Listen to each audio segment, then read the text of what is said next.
Hi guys. So today's question is check if grid satisfy the condition. So this has been solved. So this is an easy question.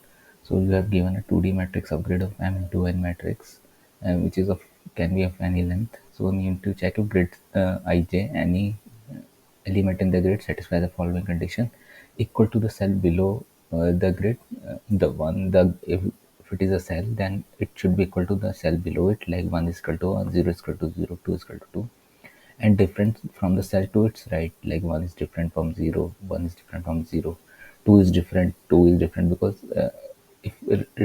because in the right side there is nothing and the below there is nothing, so we assume that they are different or equal if it exists, because here it is written. So here it is a easy question for basically you have to keep in mind the 4 edge condition.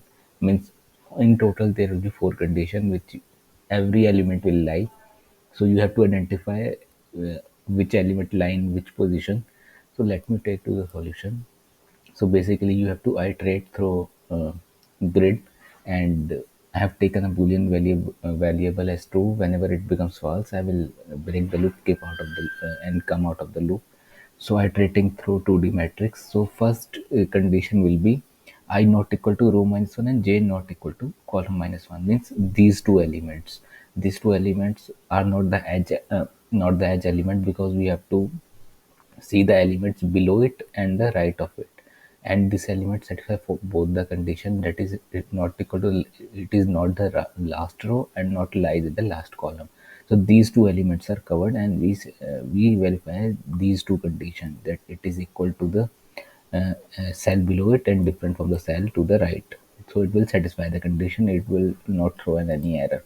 If it doesn't satisfy, I will keep the b equal to false, which is initially true here, and keep out come out of the loop, because if any condition fails, it is failed. Then the next condition is I equal to not equal to row minus 1, that is the first row, and j equal to column minus 1, because it is not in the last row but is the last column.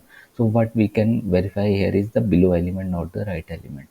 So below element should be equal. If it is not equal, again I will come out of the loop.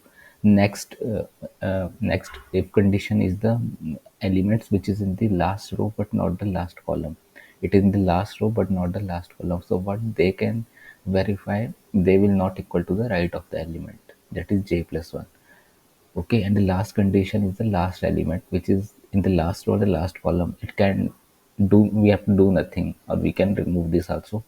So in total there will be three if condition which you need to satisfy. If comes stronger and doesn't come go to else, then b will always remains true. Thank you.